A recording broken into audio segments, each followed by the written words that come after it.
finding, Bob, today, like when you work with the different businesses and the different size businesses, what are you finding across the board to be their biggest challenge at this particular time, or challenges? Well, it varies depending.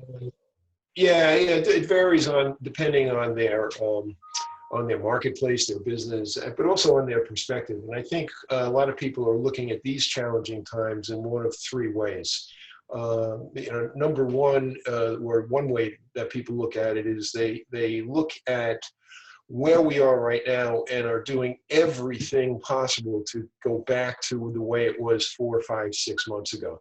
Mm-hmm. And in some cases that may be practical. I suspect that in most cases there's going to be have to be a lot of changes, but I think that they have a high degree of anxiety and are just very frustrated and frankly fretting about how they're going to recapture what they think they lost or what they did lose.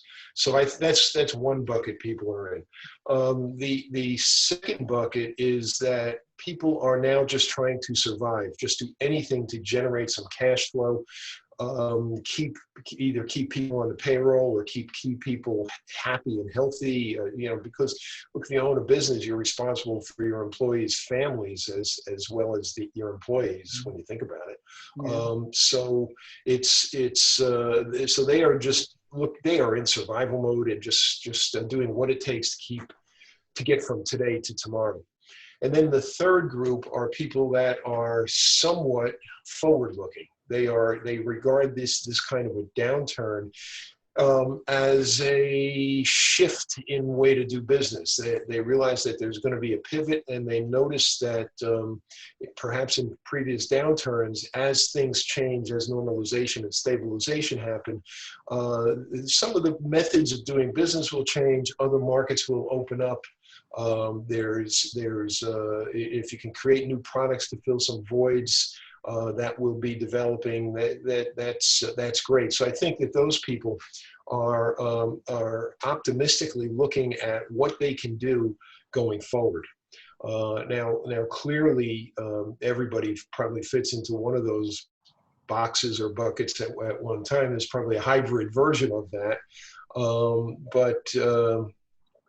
that's the way it is. Now, the people I see being the most successful are, and I've been pushing or consulting with people around their plans. One other way to look at the world is it's either being done to you or you're doing it, or you're taking care of it yourself. In other words, you're either part of somebody else's plan or you're part of your own plan.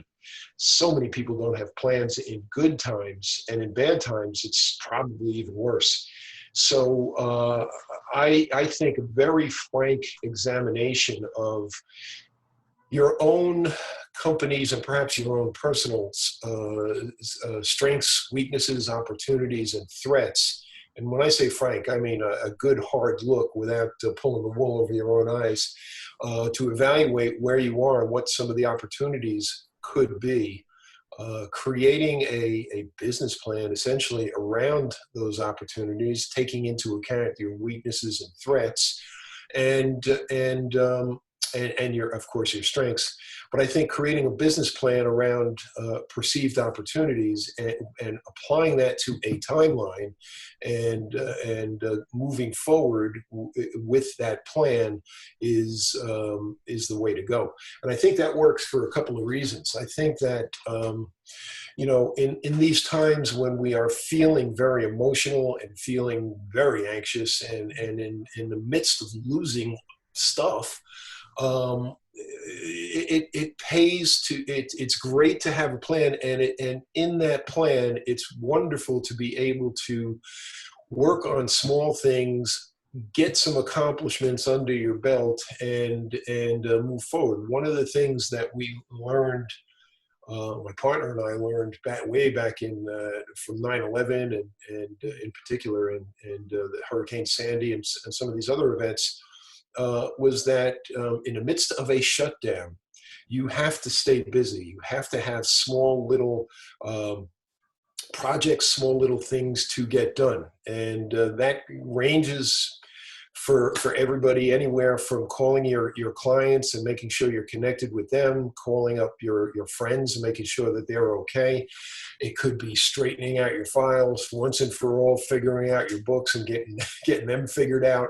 It could be that kind of stuff, or it could be forming a plan, breaking that plan into little weekly sprints, and working on accomplishments per week, and celebrating those accomplishments as you go along. Now, at first, they're not going to be that big, really, but they will give you the sense of moving forward. And I think that can keep your head in the game, and that will keep your passion ignited.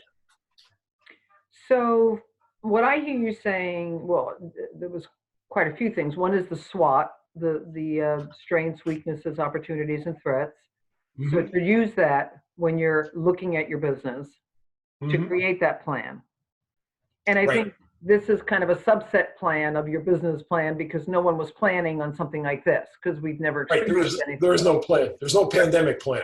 Right, exactly. So now going forward, that's a different story, but there is none, or there wasn't one. So I've been finding that your suggestion about doing little things, having smaller tasks that are part of a bigger plan, really does help to be able to cross that off my list and say, I accomplished that today. I accomplished this. You know, the difference of working on my business rather than in my business. That's a good perspective. And I think of it like this. I know you are, and a number of people viewing this probably are familiar with the Agile project management system. And in the Agile system, you're basically looking at the desired future state. Where do you want to be at a particular time and a particular date? I mean, well, I guess in software development is what do you want to build and what do you want it to do? Right. But in terms of running a company or some of the softer skills, softer sides of the company, it's really what do you want the future state to look like, feel like, and produce. So once you have that picture, it's really a matter of breaking that into smaller components that can be worked on in what the Agile people call sprints. And those sprints are meant to be very measurable, objective things with specific outcomes that happen on a periodic basis, weekly, monthly. I particularly like weekly because I don't think the ship goes very far off course in a week. In a month or a quarter, it can be way off course. Yeah. So and we all need small wins, and so accomplishing those sprints on a weekly basis makes you feel good. It actually does move the ball forward down the field. And if you look at it in a healthy way, I think even failing at those sprints or those tasks is still good. It's still healthy because you just found a way that it's not going to work. You just reboot. And as I said, a week is not that big a deal. You just reboot, you're back in the game, and you're moving forward. The sense of accomplishment is that you have a damn cookbook and you're working that cookbook.